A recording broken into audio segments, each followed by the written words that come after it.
Mesdames, Messieurs, bonsoir. Au lendemain du colloque tenu au Bénin sur la modernisation de la justice, nous posons le débat de la compétitivité du système judiciaire. Modernisation ou compétitivité, je pense que le choix est tout fait, surtout lorsqu'on dit que le destin d'une nation est lié à la qualité de sa justice. Chers invités, bonsoir. Léa Senaglago, bonsoir. Pour le débat de ce jour, nous allons circonscrire les réflexions sur les enjeux et les défis pour une justice compétitive au Bénin, avec en toile de fond le pouvoir politique, les droits de l'homme et l'accès à la justice. Sénaléa Glago, on Mesdames démarre. et messieurs, chers internautes, nous sommes très heureuses de vous retrouver encore ce vendredi et nos invités sont déjà là pour faire ce débat avec nous, à savoir qu'est-ce que nous devons faire chacun à notre niveau et pourquoi pas les dirigeants pour que désormais la justice au Bénin soit plus compétitive, ce soit une justice égalitaire pour chacun et pour tous. Nous allons faire le débat pendant les prochaines minutes. Monsieur Médard Conseno, bonjour, bienvenue, merci d'être là. Bonjour, madame. Vous allez bien? Très bien, La justice se porte bien? très bien. D'accord. À vos côtés, Landry Angelo Adelacou. Bonjour, bienvenue aussi. Bonjour Léa, Tu vas c'est bien? un plaisir d'être là, ouais, en forme.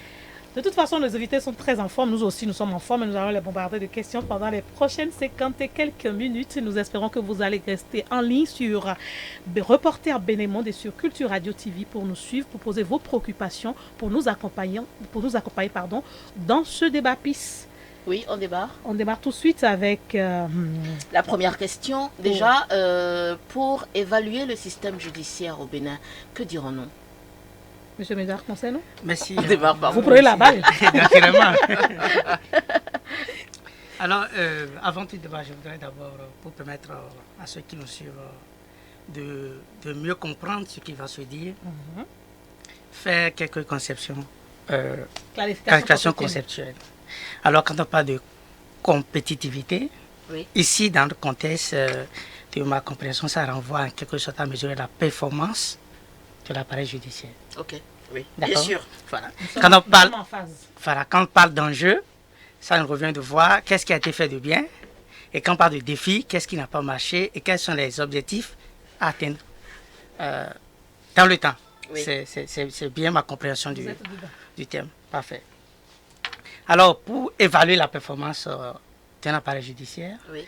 il faut d'abord, moi, il y a des critères que je donne pour mesurer cette performance. Quels sont ces critères-là? Il y a la sérénité de la justice, la célérité de la justice, il y a l'accessibilité de la justice aux justiciables, Oui.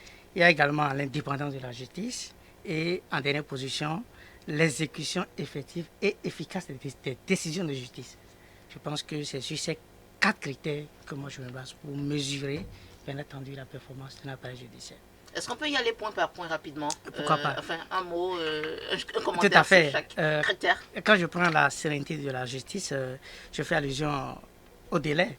Vous savez, quand un justiciable saisit le pouvoir judiciaire, c'est parce qu'il estime être victime d'une situation où ses droits ne sont pas respectés. Elle veut que ses droits soient rétablis.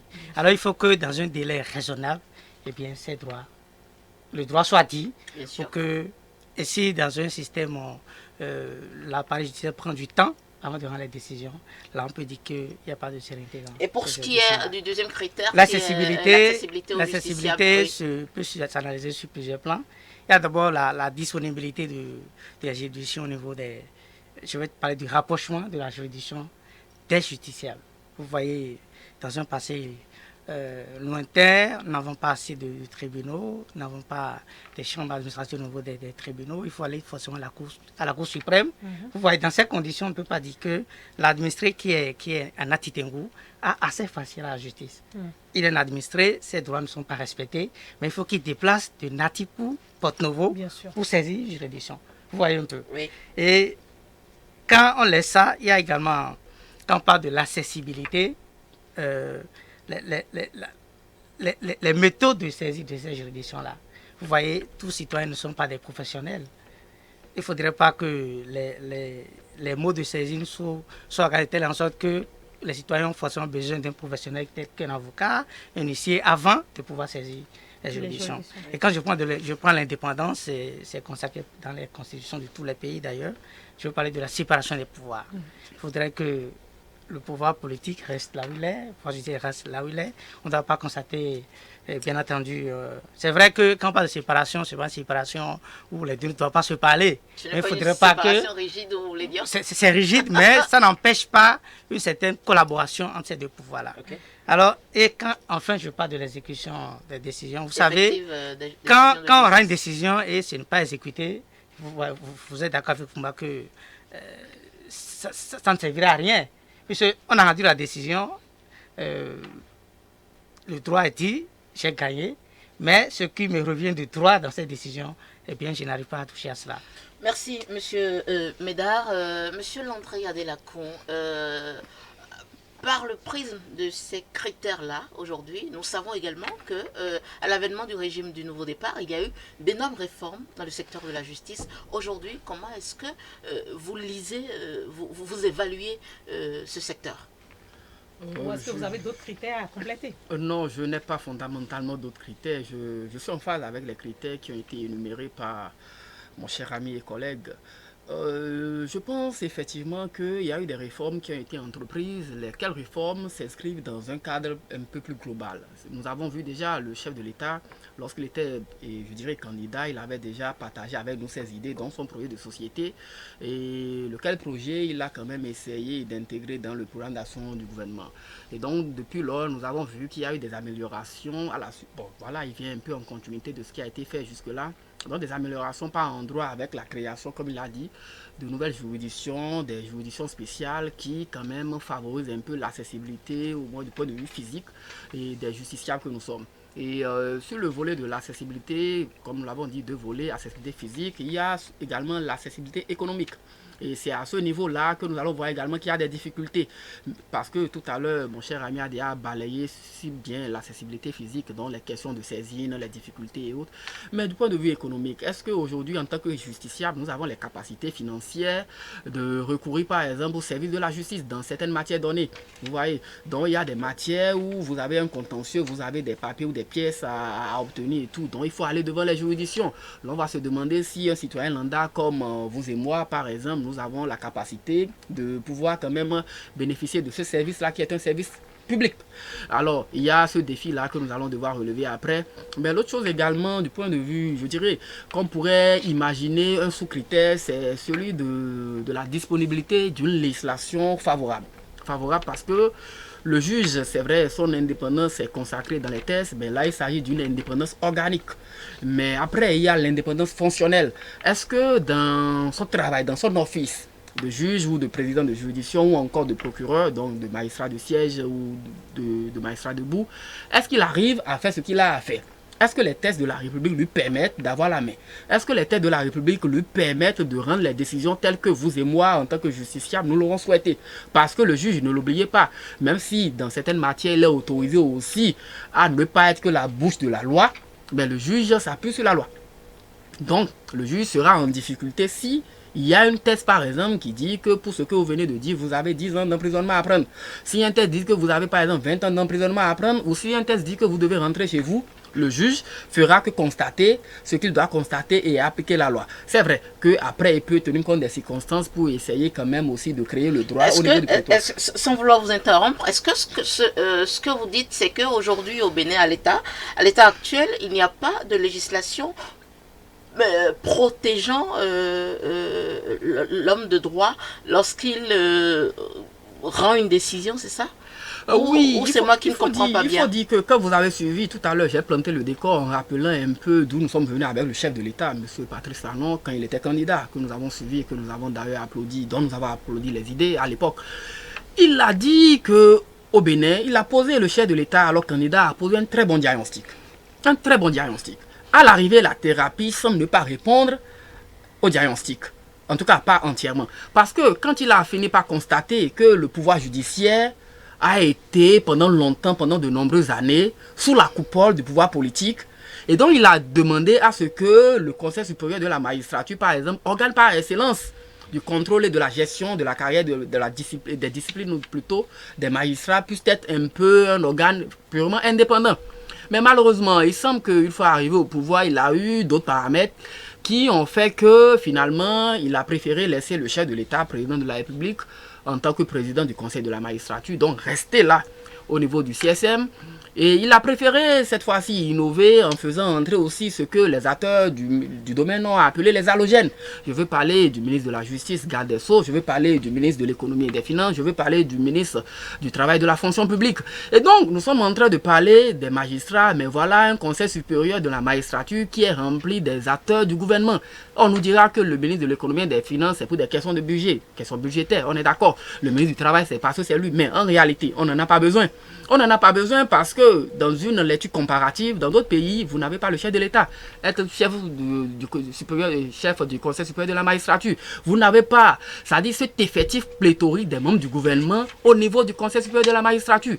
Et quand nous savons que nous sommes tous des humains et que chacun de nous, même si nous opinons, nous avons une carrière à sauvegarder, nous avons une famille à nourrir, nous avons une communauté à satisfaire et à rendre fière, on se demande est-ce que le magistrat peut être à même de rendre certaines décisions, surtout dans les dossiers politico-judiciaires, rendre certaines décisions sans avoir la crainte, même si le chef de l'État ou le gouvernement ne lui met pas la crainte, sans avoir la crainte parce qu'il est humain, de subir des représailles. Est-ce que lorsque sa gestion et sa carrière est gérée telle qu'elle est gérée ou avec des gens qui doivent décider, donc le politique, parce que je le disais tout à l'heure, il est important que chacun reste dans son couloir. Est-ce que quand c'est au maître des politiques, le magistrat peut avoir les coups de France pour rapidement, je dis, rendre justice telle qu'on l'aurait souhaité. Donc ce sont des défis, je pense. Moi, je suis convaincu qu'il n'y a rien à faire. Ça peut ne pas être maintenant, ça peut être dans 2 ans, mais certainement ce sera sous le chef de l'État parce qu'il aura compris que ce n'est pas sécurisant tant pour le gouverneur ou les justiciables d'aujourd'hui ou de demain parce que on ne peut qu'être au service de l'État pour un moment. Après, vous passez de l'autre côté et à ce moment-là, vous n'êtes plus celui-là qui est mandaté à actionner la puissance publique. Et à partir de cet instant, ceux-là qui deviendront certainement vos bourreaux, bon, je le suppose, pourraient exploiter ces failles-là qu'il y a aujourd'hui dans notre ordonnement juridique ou encore dans notre organisation judiciaire. Donc, c'est des choses sur lesquelles on va revenir.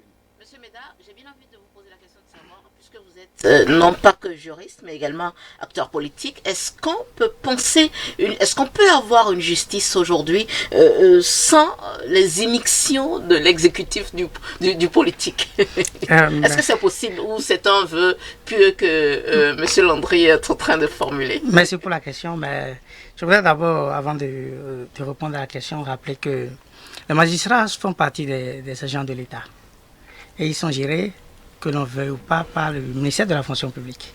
Et vous voyez, dans toutes les procédures disciplinaires, la douane a son conseil de discipline.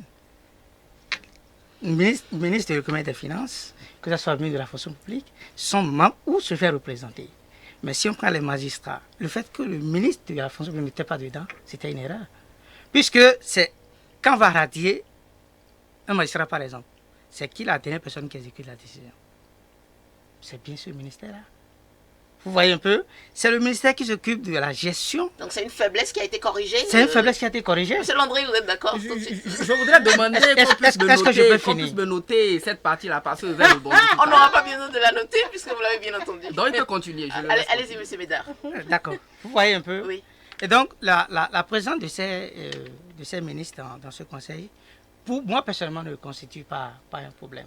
Si je prends la présidence du chef de l'État, mais ce n'est que la conséquence de la Constitution. Il est le premier magistrat. Comment vous voulez que la Constitution lui donne l'attribution du premier magistrat et que la plus haute instance, la plus haute instance qui doit gérer la carrière des magistrats soit présidée par quelqu'un d'autre? Mais ce n'est pas une anomalie, ça? Pas du tout. Votre fonctionnement? Mais que vaut, d'où la pertinence de ma question, que vaut finalement une justice qui n'arrive pas à se départir de l'immixtion de l'exécutif, si en même temps on a la crainte de cet exécutif-là? Non, pas du tout. Ça dépend dans quel registre on s'inscrit. Okay. Vous voyez, la justice est un idéal que nous recherchons. N'oubliez pas, les magistrats sont des hommes comme nous. On ne peut pas dire que toutes les décisions rendues par les magistrats sont des décisions sans défaut. Mais ce qu'on peut rechercher, c'est de tendre vers cet idéal-là que nous recherchons. Et vous voyez, ce n'est pas la présence ou non du chef de l'État dans le conseil de magistrature ou encore moins la présence des ministres dans ce conseil qui peut agir sur l'indépendance. L'indépendance de la justice même, c'est à la base. Vous imaginez que deux paysans saisissent une juridiction, le chef de l'État a quoi avoir dedans? Mais si l'autre peut agir autrement sur un magistrat qui va rendre décision, même s'il n'a pas raison, est-ce que cela a un rapport avec la C'est présence très de facile l'État? quand vous prenez l'exemple de deux paysans, mais en même temps, quand on prend l'exemple d'un politicien et d'un opérateur économique, est-ce que notre justice est suffisamment indépendante pour ne pas voir peser l'épée de Damoclès qu'est l'influence politique? Tout à fait. Vous savez, dans tous les pays du monde, Oui. s'il existe, je voulais souhaiter que vous me donniez un exemple de pays où le pouvoir judiciaire est carrément séparé et n'a aucun Non, lien, aucune relation avec le pouvoir. on ne parle pas des liens qui Justement, peuvent exister. la- On parle d'une, je vais dire, d'une réelle indépendance là, d'une indépendance effective. Est-ce que, parce que aujourd'hui le reproche qui est fait, c'est que au Bénin, en tout cas sous nos cieux en Afrique, on a une trop grande immixtion du politique dans la chose judiciaire. Est-ce que aujourd'hui on peut penser une justice sans cette trop grande immixtion? Monsieur Landry Angelo Adelacour, vous avez envie, vous brûlez de parler. Oui, je veux bien parler, mais je sais que mon cher ami, Il n'a pas encore monsieur fini. Ponceno, n'a pas encore fini. Peut-être Justement. qu'il a encore à dire. Moi, Ok, je le laisse parler. je le allez-y laisse parler. rapidement, monsieur Poussenon. Au fait, c'est pourquoi je disais que quand vous parlez d'émission, j'ai comme l'impression que, au fait, moi, je suis dans la réalité. Vous voyez, quand on parle d'émission, c'est ce qui se passe sur le terrain. Et c'est pourquoi je suis allé à la base. Ce qui se passe au sommet. Je devrais parler d'intervention inappropriée, c'est ça? Est-ce que le pouvoir exécutif intervient On va dans faire plus simple. On va revenir au simple justiciable. Justement, Vous avez parlé de paysans. Si deux paysans recourent à la justice oui. et qu'un paysan a la chance d'avoir des pareils qui sont dans le système politique, vous savez comme moi que la plupart du temps, celui-là aura plus gain de cause que celui qui n'a Justement, personne. et c'est ça qu'il Est-ce faut que c'est corriger. normal? Quand on parle de l'aidement de la justice, ça part de là. C'est ce que je veux faire Oui, mais savoir, en puisque fait. vous nous parlez de nous sommes des hommes et tout, d'accord, vous êtes des hommes, mais pourquoi en tant qu'homme, vous ne pouvez pas réellement faire, parce que la justice, c'est quand même des règles, c'est des procédures qui sont... Pourquoi à un moment donné, l'homme que vous êtes, vous laissez influencer par les pouvoirs politiques? Ah non, mais ça c'est votre opinion. Ben, c'est comme ça que la population le ressent. Et c'est ce qu'on remarque. C'est même pour ça que la plupart du temps, la population n'a pas de facilité à saisir la justice. Justement, et c'est là que je veux en venir. C'est pourquoi Allez-y. je parlais de deux justiciables. Allez-y, allez. Vous voyez, l'indépendance de la justice, c'est déjà à la base. C'est ce que le gouvernement essaie de corriger depuis 2016 à ce jour. Il a parlé tout à l'heure du conseil supérieur de la magistrature. Vous imaginez que le conseil soit composé seulement que de magistrats. Est-ce que les loups se mangent entre eux? Est-ce que vous avez pensé à Vous cela? pensez que ce sera plus compliqué? Ben, ça serait plus compliqué Non, de... vous êtes acteur du système, dites-nous tout. Nous, on a Non, déjà posé des en fait, questions. je ne fais que faire une analyse technique. Donc les loups ne se mangent pas trop. Les loups ne se mangent pas entre eux. Monsieur Landry Donc il faut Adelacour, quand même qu'au sein de cette instance, ils peuvent avoir d'autres corps, Donc les d'autres autres sont constituants, comme des arbitres pour vous aider à demander à vous à vous dire la rappeler. vérité pour que les choses se passent comme cela se doit réellement. Monsieur Landry Adelacour, que vaut chez nous une justice écornée par des allégations de corruption et d'intervention inappropriée de politique? Ah, le pouvoir public. je pense quand même qu'il est important de rappeler à mon cher ami Médard que ce qu'il dit, il est dans le sens de ce que je dis, même s'il ne le sait pas, il ne s'en rend pas compte. Lui-même, il dit que la justice est un idéal. Cela voudrait dire que nous ne pouvons pas atteindre la justice. Mais nous allons travailler à aller vers. Ce serait asymptotique. Il dit de donner un exemple de pays où il n'y a pas ce que vous avez appelé d'intervention inappropriée du politique dans le judiciaire. Cela voudrait dire dans un raisonnement à contrario qu'il reconnaît que partout au monde, c'est pareil, peut-être à des degrés divers. Bien sûr. Il dit que la présence du ministre du Travail et de la fonction publique... Et du chef de l'État aussi? Non, je vais même aller pas à pas. Ok, Il dit d'accord. que la présence de ce ministre-là, parce qu'il serait le responsable de la carrière, de la gestion des carrières, des douaniers, des forestiers, des menuisiers, bon, en tout cas des agents de l'État. Il dit ça, que c'est pour cela qu'il doit être dedans. Mais je voudrais demander à mon cher ami, cher collègue, lorsque le ministre là n'était pas au niveau du CSM, qu'est-ce qui s'est passé? Il parle comme si c'est en 2016, on a créé le Conseil supérieur de la magistrature. Vous parlez comme si le Conseil supérieur de la magistrature n'a jamais existé dans notre pays et que l'absence du ministre n'a pas permis de gérer les carrières de ceux-là qu'on a sanctionnés ou qu'on a radiés et autres. C'est ce que vous voulez nous laisser croire. Et tout à l'heure, je vous disais que ce n'est pas seulement... Mais le Bénin n'est pas unique au monde. Le Bénin a fait un choix, on va respecter.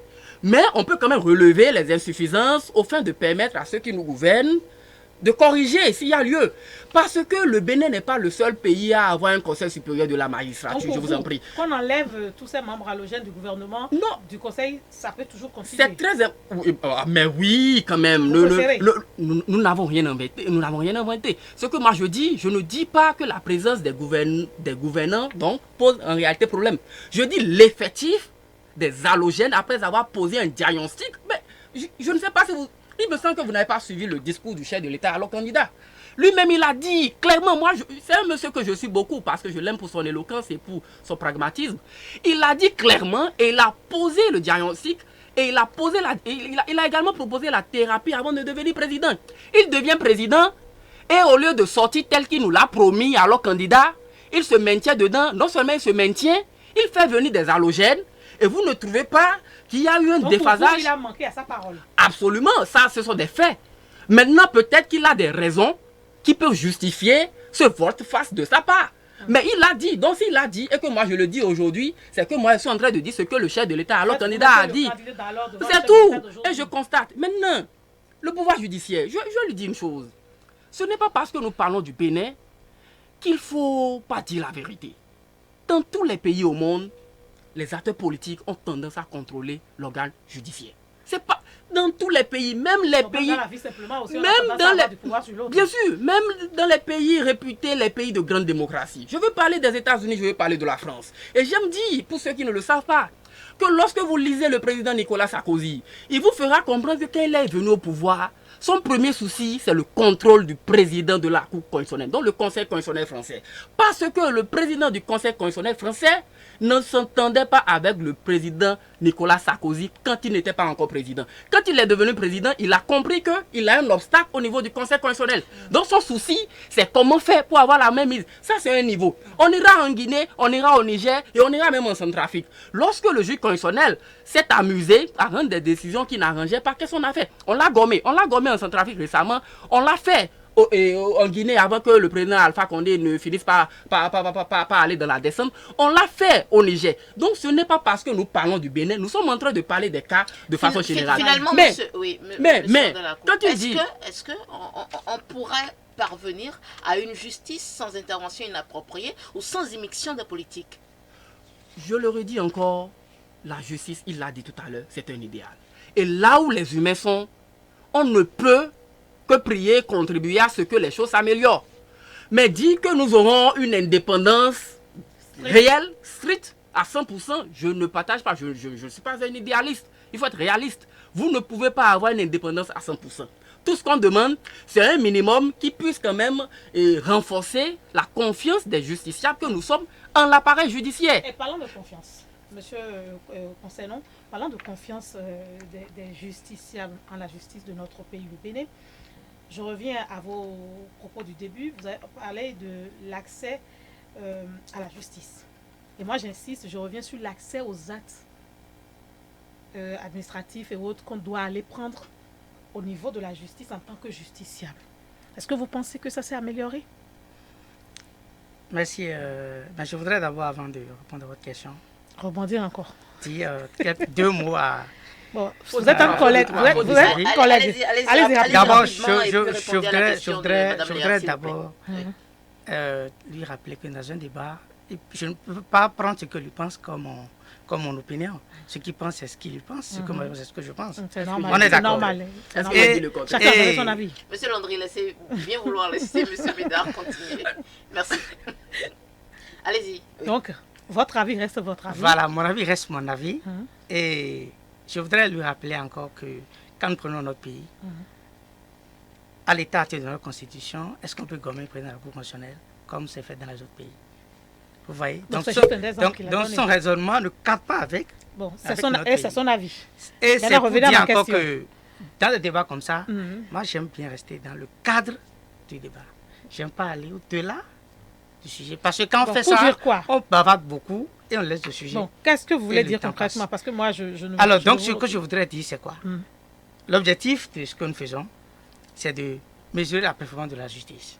Et à Ce- ce ce titre, qui est Madame fait, Léa, et à j'ai ce posé titre, une question. Monsieur Médard, Ce qui est fait, Monsieur sur ce Médard, plan, Madame on l'a Léa abordé. D'accord. vous a Maintenant, posé maintenant, la je reviens question à votre savoir, question. oui, voilà. L'accès aux actes législatifs, aux actes judiciaires, aux actes administratifs. Justement, je Dans peux nos- vous dire dans nos que juridictions. je peux vous dire qu'il y a de cela. Si nous faisons 7 ans en arrière, moi pour mon casier judiciaire, je dois aller à Bombay. Mais aujourd'hui, sur mon lit, je peux le prendre. Donc, il y a eu des avancées. Ça, c'est un cas palpable. D'accord. Et ça, c'est pas seulement en matière Est-ce de que ces casier avancées judiciaire. sont suffisantes? Non, mais on ne peut pas dire que c'est suffisant. Au-delà Je de vais- ça, s'il vous plaît. Au-delà de ça, de cette digitalisation? voilà, des actes. des actes administratifs. Vous savez, il a parlé tout à l'heure de l'accès sur le plan économique. Oui. Vous savez, il y a des actes, quand Du tu vas coup- vouloir, voilà, quand tu vas vouloir poser ces actes, Mhm. ça demande forcément que tu débourses de l'argent. Et il y a des actes aussi qui ont changé de procédure, qui sont plus compliqués. Puis qui sont plus compliqués, mais si vous regardez un peu ce qui se faisait, ce qui se fait aujourd'hui, et vous voyez qu'il y a un changement et que la procédure est plus compliquée, vous verrez qu'il doit y avoir quelque chose qui a changé encore. Je prends le cas de, bon, qui n'est pas forcément la judiciaire, Allez-y. attestation de résidence. Ouais. Vous voyez, c'est compliqué. Mais l'autre là, on le prend et c'est fini. Mais ça là, quand tu le fais, sa validité, c'est 6 mois. Pour faire un document aujourd'hui, tu prends l'acte de résidence, tu vas encore Justement, payer et vous- à et la vous mairie, voyez- vous tu voyez- retournes. C'est que la procédure est plus complexe. C'est ça, je vous dis. La procédure est plus Et on complexe. parle de l'économie. Mais tu Dans un finis, contexte où nous n'avons pas cette l'argent. procédure-là. Hein? L'autre, là, quand tu prends une fois, c'est fini. Hein. Tu reprends chaque fois quand tu as besoin d'une attestation de Mais résidence. c'est toujours comme ça. Non, non, c'est 6 mois. Tu fais la photocopie, on ne légalise même pas. De de résidence. C'est ça. Allez-y. Vous voyez, donc, tu as fait les tracasseries, Donc, c'est tu as tout ce qui a fait sortir changé. ça, et c'est 6 mois après que tu puisses renouveler. Alors que tu pouvais faire. Donc pour vous, tout va bien. Non, c'est pas, on ne peut pas dire que tout va bien, mais on dit d'abord ce qui est fait. Si tout ne va pas bien, là, nous Donc voulons ce qui entrer est dans fait, les tous les défis. Béninois savent ce qui est déjà fait. Pas du tout. Vous pensez? Quand on parle d'enjeu, c'est de ça qu'il s'agit. C'est de Allez-y. dire Quels sont les autres quand on parle enjeux, d'enjeu, c'est qu'est-ce qu'on a perdu, qu'est-ce qu'on a Ressortez, gagné. s'il vous plaît, Ressortez Monsieur d'autres Médard. enjeux, alors. Madame Léa, vous voudrez bien laisser aussi Monsieur Médard développer son point. Ressortez d'autres aspects qui ont été améliorés. En termes de. Parce que je suis sur sa question, elle a parlé d'accès à la justice. Vous D'accès pouvez à aller la sur d'autres justice par questions. les C'est justiciables. très important l'accès à la Voilà. justice. Quand on parle d'accès à la justice, j'avais déjà donné l'exemple de la chambre administrative Pour qui vous est aider, créée. est-ce qu'au niveau, vous avez évoqué à l'entame de vos propos les méthodes de saisine. Est-ce qu'à ce niveau-là, aujourd'hui, nous avons une justice compétitive? Tout à fait. Puisque un simple citoyen, pour saisir une juridiction, il suffit juste qu'il écrit une requête. Il n'a pas besoin forcément d'être accompagné par un avocat ou d'un huissier avant de saisir le juge. Il y a des procédures où, au cours de la procédure, on peut exiger la présence d'un avocat. Est-ce que c'est facile pour aujourd'hui, économiquement, pour un Béninois d'avoir accès à un avocat? Ça dépend. De quoi? Ça dépend de la matière. Ne voulez pas que l'avocat, c'est un service privé que tu vas aller chercher. Ça, c'est Qui pas fait l'État. partie du paquet judiciaire. Non, c'est pas l'État. L'avocat, c'est un cabinet privé. Oui, mais vous pensez que normalement, dans des pays que nous voulons ressembler, quand il y a de ces difficultés que vous ne pouvez pas prendre un avocat privé, vous avez la possibilité Si- que l'État vous en donne. Tout à moins de à couvrir. fait, Est-ce c'est que comme ça possible aussi dans chez nous, tout à fait. Ah bon? Si c'est une obligation, l'État en donne. Si c'est une obligation. L'État en donne. Monsieur, Et on te communique le nom de l'avocat qu'on t'a donné avec son contact. Monsieur Landry Adélacon, dites-nous quelles sont les avancées que vous avez remarquées au niveau des méthodes de saisine aujourd'hui avec les réformes en cours. Et l'autre aspect de ma question, c'est de savoir, est-ce que chez nous, il existe une véritable... Est-ce qu'il peut exister finalement une véritable justice si ce qu'on perçoit nous autres justiciables population, c'est que la justice est corrompue, inaccessible et qu'elle ne nous permet pas d'obtenir un jugement juste? Je pense d'abord que pour moi, il serait trop dit de dire que la justice elle est corrompue. Ça, il faudrait qu'on puisse être clair.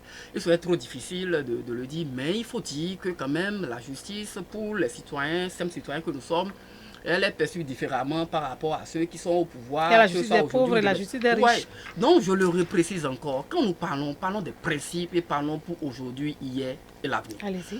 La justice, ce que nous sommes en train de dire aujourd'hui en termes de peut-être d'éléments que nous condamnons, n'est pas né en 2016. Il faudrait qu'on le dise également. C'est des choses que des gens ont vues et ont peut-être perpétuées de 2006 à 2016, je pense. Et peut-être avant 2006, il y en avait également. Donc, quand on parle, il ne faut pas regarder pour dire que nous sommes en train de parler de l'époque 2016 à aujourd'hui. Donc la justice, ça a toujours été ainsi. Et nous avons vu dans des dossiers de l'État, dans ce pays, on a vu avant 2016, hein, on a vu ce que était la justice. Je vais vous donner un exemple.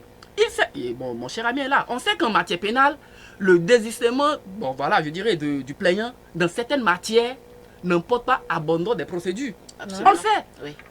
Mais dans ce pays, on a vu dans des dossiers où, lorsque le chef de l'État a dit, d'abord, je pardonne, et automatiquement, le fait a disparu. C'est pour vous dire que c'est une anomalie. Mais on a vu, si la justice était vraiment indépendante, telle que vous le souhaitez et que nous le souhaitons, au moins on aurait fait semblant de vouloir dire que oui, le ministère public, au nom de la société, va apprécier, et puis quelques temps après, on va nous dire, mais ça a été automatique. C'est pour vous dire que ce que nous disons, ce n'est pas aujourd'hui. Et l'autre chose, est-ce que la justice peut être indépendante? Ce serait difficile. Je le redis, ce serait difficile, mais la justice fait son mieux pour être indépendante. Il y a des avancées. Et je l'ai dit au départ, qu'il y a des juridictions qu'on n'en avait pas. Grâce au MCA, par exemple, au temps de l'ancien président, on a eu. Lorsque le chef de l'État est venu, on a vu des juridictions qui sont devenues opérationnelles. On a vu des chambres qui sont devenues opérationnelles. Et ne l'oubliez pas, c'est sous ce mandat que nous avons eu plus de recrutement, en tout cas pour ce que moi j'observe, de magistrats. C'est presque, quand vous observez, c'est à peine un an et demi. Et on en recrute. Et ce n'est pas seulement les 40. En temps, ces 40, on recrutait en 2 ans. Mais à peine un an aujourd'hui, vous apprenez qu'on veut recruter 80. Après, vous apprenez qu'on veut recruter 80. Donc, il y a eu, parce qu'il y a eu un besoin de personnel judiciaire ou encore ou auxiliaire de justice. Je vais parler des greffiers. Sans ceux-là, les juridictions en tant que bâtiment ne peuvent pas fonctionner. Donc, on les a eu. Cela permet de faire ce qu'il a appelé tout à l'heure la célérité. C'est vrai qu'au niveau de la célérité, on a encore des défis. Mais ne l'oubliez pas, la célérité, il y a assez d'éléments dans la célérité. Lorsque vous êtes parti dans un procès, on vous convoque, vous ne venez pas. Donc, on est obligé de renvoyer. Ce n'est pas toujours du fait du personnel judiciaire. Voilà, ce n'est pas toujours du fait du personnel judiciaire. Si on vous convoque, vous ne venez pas. Ou bien vous devez produire des pièces, c'est-à-dire des éléments de preuve.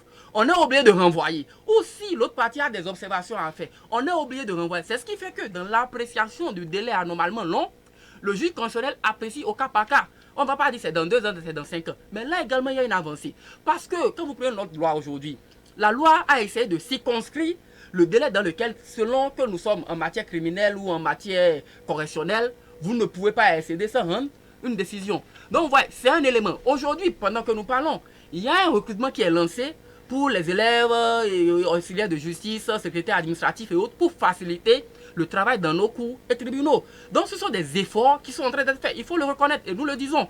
Donc, on ne peut pas regarder en l'air et dire que ce que nous disons ou bien nous ne faisons pas de bonnes choses.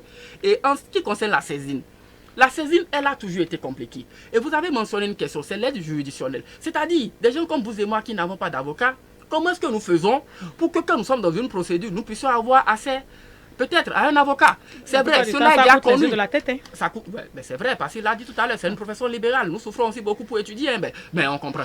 Mais vous savez, oui, les avocats souffrent pour étudier. Il faut le connaître. La formation, elle est chère et vous n'avez personne pour financer la formation. Vous allez beaucoup apprendre, souffrir et tout, on comprend. Et après, en fait, ce sont comme des entrepreneurs. Vous allez prendre un bâtiment avec l'impôt, vous avez des salariés et tout. Bon, mais l'État, c'est pour cela, dans tous les pays, l'État a pris à charge de pouvoir répondre aux besoins de ceux-là qui sont peut-être dans le besoin pour faire la tautologie. Mais là également, il y a un problème. Il y a un problème parce que l'effectivité de l'aide juridictionnelle pose un sérieux problème. Et vous l'aurez remarqué que la Commission béninoise des droits de l'homme, tout récemment, a dû signer un contrat avec le barreau du Bénin pour pouvoir quand même mettre à la disposition de ceux-là qui diront que leurs droits ont été violés des avocats pour plaider leur cas. Et pourtant, l'État béninois, depuis la nuit des temps, a toujours prévu ce mécanisme-là. Et aujourd'hui, dans notre pays, vous allez voir également, puisqu'on ne peut pas parler de justice sans parler des auxiliaires de justice. Je veux parler des avocats, des greffiers, des huissiers de justice.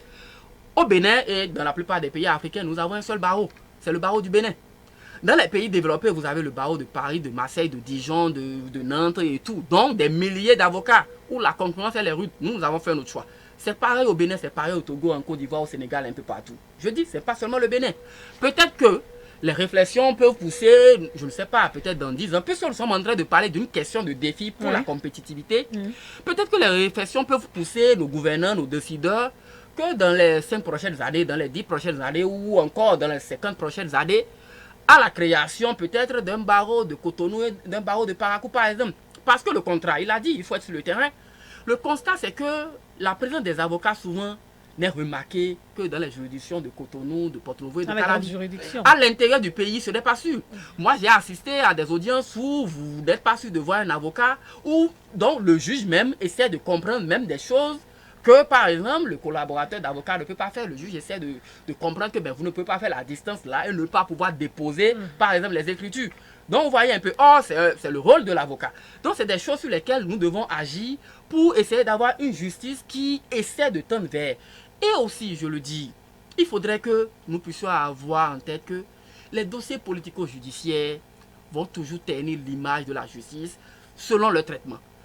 En France, au Bénin, aux États-Unis, en Grande-Bretagne, c'est pareil. Faut pas rester accroché parce que nous sommes en train de parler du Bénin. Ce que je dis, c'est très important parce que si vous me prenez, vous me jetez au Sénégal, je vous présenterai presque le même diagnostic pour vous dire que c'est la même chose. Les cas se répètent parce que, il le sait, on nous l'a appris en théorie tout au moins, que tout homme qui a le pouvoir est porté à en abuser. Lorsque vous avez le pouvoir, vous avez besoin que les gens puissent vous aider à réaliser, à mettre en œuvre le programme pour lequel vous avez été élu parce que vous avez soumis un projet. Il ne faudrait pas que des gens pour un oui ou un non viennent quand même embrouiller votre mandat. Donc c'est très important, c'est humain. Et c'est humain, on peut comprendre. Mais je dis une chose, il y a des efforts qui sont faits et aujourd'hui la digitalisation est une avancée majeure. Et le Bénin, aujourd'hui, fait partie des pays africains qui sont en avance. Même si nous sommes loin, par exemple, du Kenya, donc de Nairobi et autres. Mais nous sommes clairement en avance et ce sont des avancées que nous sommes en train de réaliser. Et moi, je dis, aujourd'hui, si nous voulons une justice vraiment un peu plus indépendante, nous allons demander, et ça, je le demande, je l'ai demandé à un ancien ministre une fois sur un plateau en direct, on demande aux acteurs politiques de minorer leur intervention, de minorer l'effet qu'ils ont sur les juges, les magistrats, les avocats, de le minorer. Je l'ai dit, je vais vous raconter une histoire. C'est un plaidoyer que vous faites là. Oui, parce qu'un ancien ministre m'a dit un jour sur un plateau, l'élément existe sur YouTube, il dit pendant qu'il était ministre chargé des relations avec les institutions et qu'un citoyen a saisi contre lui, donc contre son ministère, et qu'il était là, qu'on lui a dit que la décision à rendre au niveau de la juridiction constitutionnelle était déjà prête. Et tout ce que le magistrat, donc, bon, je vais le dire ainsi, dont le juge de la Cour constitutionnelle avait à faire, c'est de trouver le raisonnement, c'est-à-dire la logique qui mène au résultat. Et j'ai dit, monsieur le ministre, je voudrais vous prier de dire à vos collègues d'éviter au maximum les émissions. Parce que vous l'avez fait quand vous étiez au pouvoir. C'est lui qui a bénéficié de la décision, il l'a confessé. Je vous dis sur une télévision en direct. Je dis donc de minorer. Ce n'est pas, ça dit ce que je dis. C'est du réalisme en fait. C'est ce qui se passe. Monsieur Landry Delacour, monsieur Médard, dites-moi, est-ce que aujourd'hui au Bénin, avec les efforts qui sont faits dans le secteur pour les réformes, est-ce que la réflexion trouve une solution à la misère financière du justiciable? Et qu'est-ce qu'on fait déjà lorsque la justice est à peine saisie par les justiciables? Merci. Je ne sais pas si vous percevez... Parfaitement. Merci. Comme je le disais déjà dès le début, le fait de faire recours à un avocat, oui, cela existait. Et si tu constates, on te donne un avocat et tu constates que l'avocat n'est pas présent, les thèses sont prévues que tu puisses saisir le barreau pour te plaindre de ce que l'avocat qu'on t'a donné d'office ne se présente pas à ton audience. C'est écrit blanc sur noir. Moi, j'ai eu à aider beaucoup de gens à saisir le barreau, comme des avocats, qui ne sont pas venus alors qu'ils sont commis d'office pour des dossiers. Vous voyez un peu. Donc, tous les Béninois ne le savent pas. Justement, c'est pourquoi nous sommes là. Et c'est pourquoi on parle d'enjeux. Ouais. C'est pour qu'on puisse parler de ces choses, pour que les gens puissent savoir. Oui. Voilà. Et avant de revenir sur la question, je voudrais, en termes d'enjeux, quand on parle d'accessibilité, vous savez que pour les cours d'assises, dans un passé lointain, c'est seulement au niveau des cours d'appel que cela s'organisait. Vous voyez, toi, tu es poursuivi pour un crime, tu passes pratiquement 1 an, parce que le temps est trop court pour vider tous les dossiers. Mais aujourd'hui, on a installé au niveau de chaque tribunal des chambres criminelles qui s'occupent de ces cas-là. Ça, c'est déjà pour réduire le délai. Voilà. Vous voyez. Alors, qu'est-ce qu'il faut faire? Oui. Vous savez, comme je le disais, le service d'un avocat est privé. Le seul moyen que nous avons, c'est ça que nous faisons déjà. c'est pour que l'État puisse mettre à disposition de ces gens qui n'ont pas les moyens. Si la procédure, la présence de l'avocat est obligatoire, il faut préciser. C'est pas que quand tu n'as pas les moyens, on te donne d'office un avocat, non. C'est dans quel genre de procédure on peut avoir recours à un avocat? Si c'est par exemple devant la chambre criminelle, tu as forcément besoin d'un avocat. Si je prends les audiences à la criette, ça dépend de la gravité des faits qui sont reprochés. Et le magistrat peut exiger que ton avocat soit là avant qu'il ne passe le dossier. Et si dans ces conditions, c'est à la juridiction même. À chaque année, le barreau met à disposition de chaque juridiction le nom des avocats qui sont commis pour ces juridictions-là. Et c'est parmi ces avocats qu'on te donne celui qui s'occupe de ton dossier. Et on te communique son nom et son contact. Vous voyez un peu. Et donc, il n'y a pas une solution miraculeuse. On ne peut pas demander... on peut pas forcer. On peut pas forcer les avocats de venir assister à quelqu'un qui n'a pas les moyens. Mais il faut préciser qu'il y a des avocats quand même de bonne volonté. Hein. Moi, j'en ai vu plusieurs fois qui viennent à des audiences et qui constatent que les gens n'ont pas d'avocat et ils se constituent... Monsieur Landry Adelacourt, vous êtes aussi activiste. Est-ce qu'on peut trouver une solution et faciliter l'accès à la justice aux justiciables? Avant qu'ils ne Parce que déjà, ils ont des difficultés. On ne sait même pas qu'il faut aller devant la justice pour telle ou telle situation. Avant de vous laisser la parole, je remercie les plus de milliers d'auditeurs qui nous suivent actuellement et de téléspectateurs qui nous regardent sur Culture Radio, Culture TV, sur Facebook également et bien sûr sur Reporter Bénémonte. Vous avez la parole. Merci bien, nous les remercions également pour l'intérêt qu'ils accordent à cette émission. Vous savez, il est un peu difficile. Il est difficile de parler de l'accès à la justice aussi facilement comme ça. Parce que, j'ai dit tout à l'heure, le Bénin, notre pays, a adopté par exemple une loi sur l'accès à la justice. Ah oui, le Bénin a adopté une loi pour faciliter l'accès à la justice. C'est vrai que dans les faits, on a des difficultés. Donc aujourd'hui, si on veut garantir l'accès à la justice, c'est de voir comment est-ce qu'on fait pour que déjà ceux-là qui doivent bénéficier d'aide juridictionnelle puissent réellement en bénéficier. Parce que effectivement, les commissions d'office, les avocats généralement n'aiment pas trop. Parce que, vous comprenez. Donc, voilà, ils n'aiment pas trop parce qu'ils ont tellement de choses. C'est humain. Donc c'est humain. Parce que si on ne prend pas la dimension humaine, nous risquons de fausser le débat. Et aujourd'hui, ce que les gens, ce dont ils souffrent, c'est que nous n'avons pas l'information. Nous n'avons pas l'information et on a toujours fait des questions judiciaires ou juridiques, la chasse gardée de certaines personnes. On pense que c'est un cercle et donc avec un discours de sachant. Et donc on en fait alors que la justice concerne du premier, donc du plus éclairé ou celui qui suppose être le plus éclairé jusqu'au dernier des Béninois. Donc nous tous, nous en avons droit, c'est un droit fondamental. Donc on doit mettre des garde-fous pour que, et je vais vous dire une chose, si nos gouvernants n'ont pas compris qu'il y a lieu de s'asseoir ou de s'arrêter, faire un bilan, relever les imperfections, proposer des solutions en vue de l'amélioration, le colloque n'aurait pas eu lieu. C'est parce qu'eux-mêmes, ils sont conscients de ce qu'il y a eu des failles. Et s'il y a eu des failles, il faut d'abord expérimenter des choses. Et quand on constate les failles, on corrige. C'est pour cela que nous sommes en train de dire... Est-ce que dans ce colloque-là, ils ont véritablement abordé les véritables questions? Parce que lorsqu'on me parle de modernisation, au lieu de compétitivité, je trouve qu'il y a un problème. À moins que dans modernisation, il y ait aussi compétitivité. Mais je pense les deux vont de pair. Vous n'y étiez pas? Les deux vont de pair. Lorsque vous suivez même déjà la communication inaugurale donnée par le professeur Joseph Dorbenou, vous comprenez que les gens savent de quoi il s'agit. C'est des praticiens, c'est des gens qui sont dedans tous les jours. Je viens aujourd'hui, vous voyez, je suis là aujourd'hui, mais j'ai fait le tribunal de première instance de Cotonou aujourd'hui, j'ai fait la CESAF, la Cour spéciale des affaires foncières, j'ai fait la Cour d'appel de Cotonou avant d'être sur votre plateau.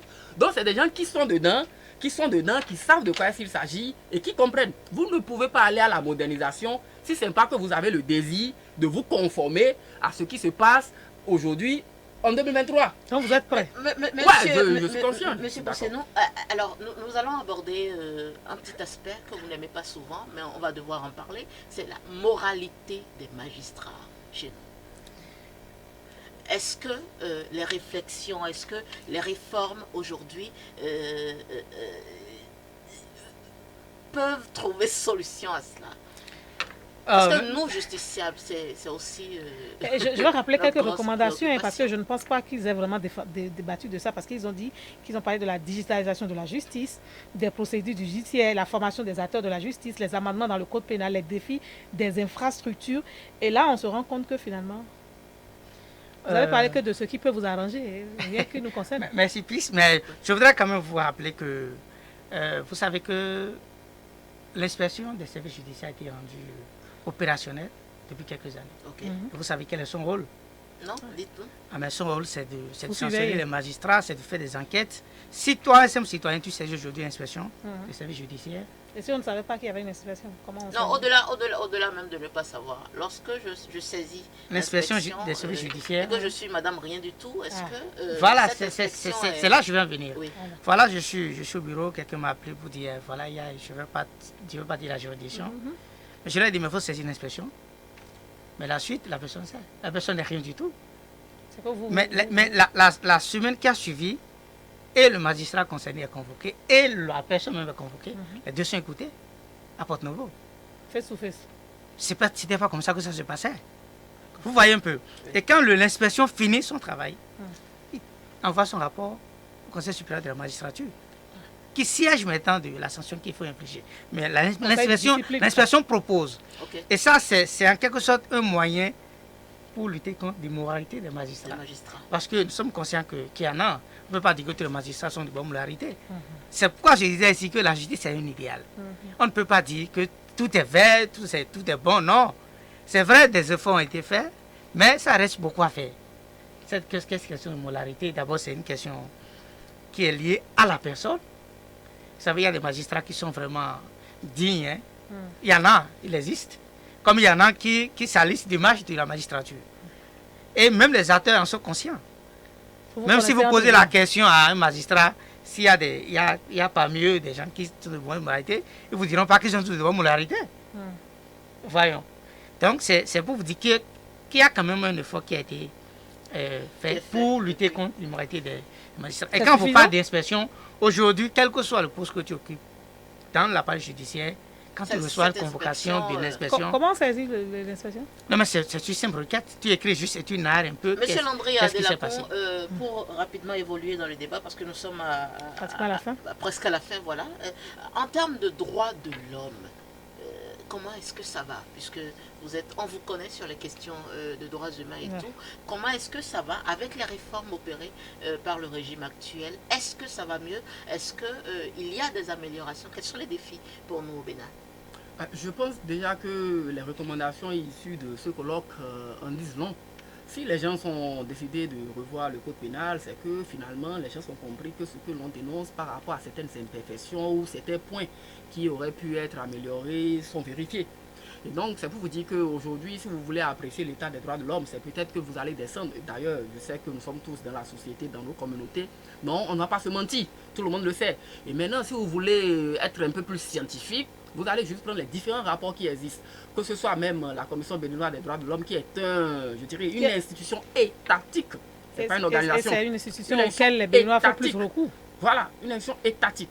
Et donc, quand vous prenez cette structure-là ou des structures internationales, vous allez voir les différents rapports pour voir si les droits de l'homme se portent à merveille au Bénin. Et moi, je vous dirais, les droits de l'homme au Bénin ne sont pas en bon état.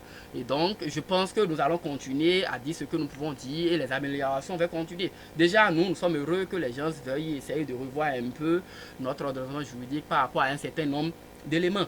L'autre chose sur laquelle il faut insister également, c'est la disponibilité des décisions de justice.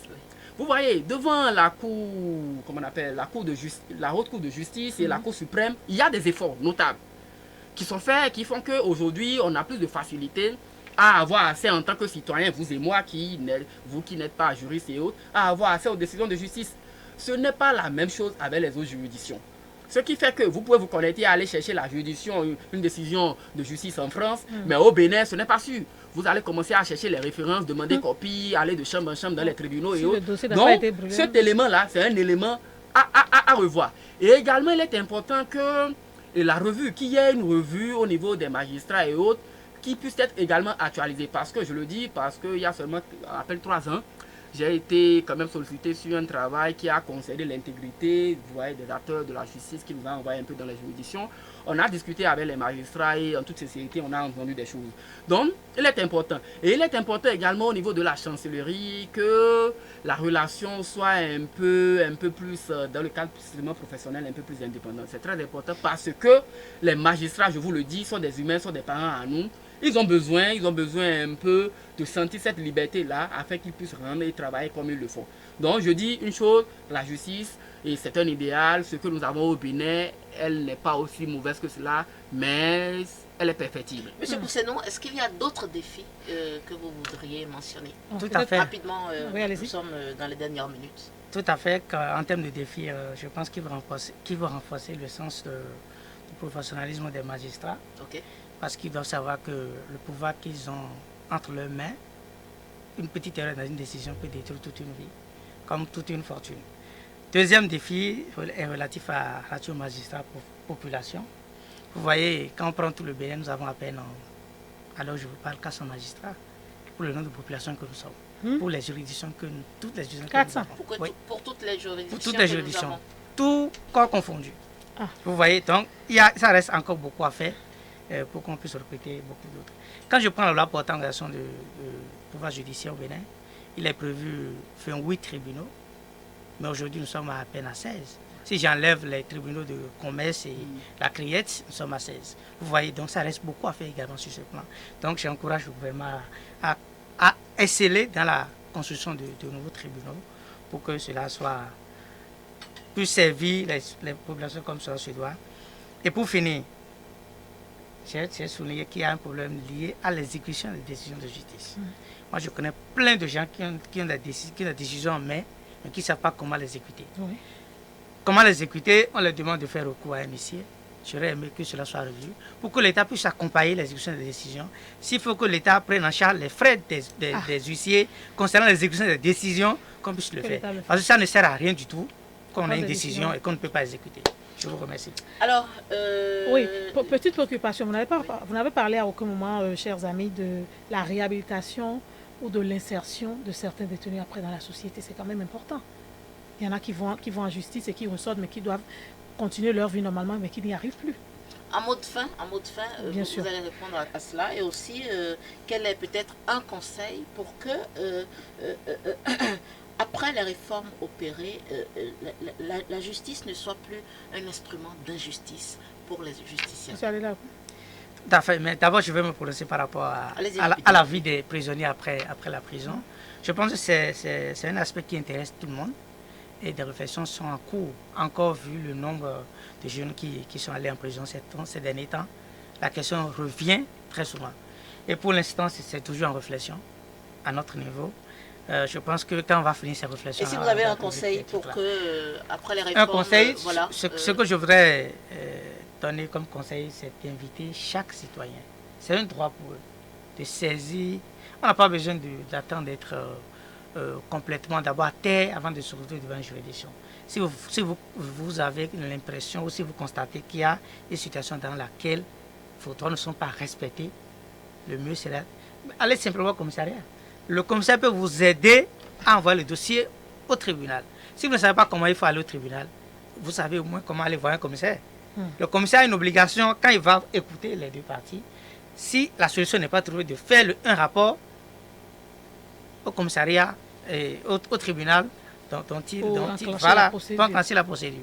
Donc de ne plus dire aujourd'hui que même si on va au tribunal, on ne peut pas gagner. Beaucoup vont au tribunal aujourd'hui et gagnent, même s'ils ne connaissent personne. C'est vrai que ça reste toujours à faire sur ce plan, mais il faut essayer toujours. Monsieur Adelakoun, quel est votre conseil pour que, au-delà des réformes, la justice ne soit plus un instrument d'injustice pour nous? Si la justice ne doit plus être un instrument d'injustice, cela va dépendre d'abord de nous-mêmes les humains et surtout des acteurs des acteurs de la justice. Et donc, c'est chacun. Vous savez, par nature, il y a d'autres qui aiment se mettre sous la coupole d'autres personnes. Il y a d'autres qui aiment faire même des services qu'on ne leur a pas demandé parce qu'ils ont le besoin de plaire à quelqu'un. Donc, il y a de ces défauts-là. Quelle que soit l'architecture que vous allez mettre en place, ceux-là vont tout faire pour se retrouver sous votre autorité. Donc, il est important que chacun de nous puisse comprendre que si je veux être magistrat, c'est parce que j'ai accepté jouer un rôle essentiel dans la République, un rôle déterminant dans la vie des gens. Sans cela, vous avez beau choisir ou peut-être mettre les gens à une rémunération très supérieure, prendre des tests, donner l'indépendance à chacun, mais les gens feront toujours ce qu'ils veulent. Donc, c'est très important pour nous parce que l'indépendance de la justice, même si nous l'avons dit qu'elle est asymptotique, et quand même arrange chacun de nous, quels que soient nos bords, quelles que soient nos positions. Et donc, le magistrat d'aujourd'hui également deviendra un ancien magistrat un jour, ou carrément aura de ses parents qui ne seront pas magistrats ou qui seront aussi des mécaniciens, des menuisiers, des coiffeuses et autres. Donc il est important que chacun de nous puisse quand même travailler à cela. Et les politiques, je les invite encore une fois encore. Je comprends bien l'enjeu, je comprends, mais je les invite encore une fois encore à essayer de minorer leur intervention dans les aspects judiciaires de notre pays ou également des autres pays parce que ce n'est pas le propre de la magistrature béninoise, ce n'est pas le propre du Bénin, ce n'est pas le propre de nos amis magistrats ou des gouverneurs, c'est un peu partout on l'observe, mais je pense qu'on peut essayer. Sans cela, les justiciables que nous sommes constateront que nous avons toujours une justice à double vitesse. Mesdames, Messieurs, c'est quasiment la fin de Oui. cet entretien. On retient simplement que la justice peut être compétitive dans notre pays, le Bénin. Certes, il y a beaucoup de défis encore à relever, mais il y a des avancées qui se font et qui se feront encore pour que chaque citoyen puisse se référer à la justice sans aucun souci. Mais le plus important, c'est de toujours se référer à la justice, même quand on pense qu'on peut ne pas avoir raison. Et j'ajouterais que la garantie d'une bonne justice ne se résume pas seulement aux mécanismes procéduraux. Elle dépend du dispositif institutionnel, politique, administratif complexe, dont les aspects peuvent relever des insuffisances, mais qui dépendent également d'une culture démocratique très forte. Mesdames, Messieurs, merci de nous avoir suivis. Les enjeux et les défis pour une justice, les enjeux et les défis à relever pour une justice compétitive au Bénin. Nos invités, Landry Angelo Adelacon. Médard, on sait, non? Merci. Merci. On se retrouve très bientôt pour un nouveau numéro de Politique sans tabou, émission à retrouver en nouvelle diffusion sur Reporter Bénémonde.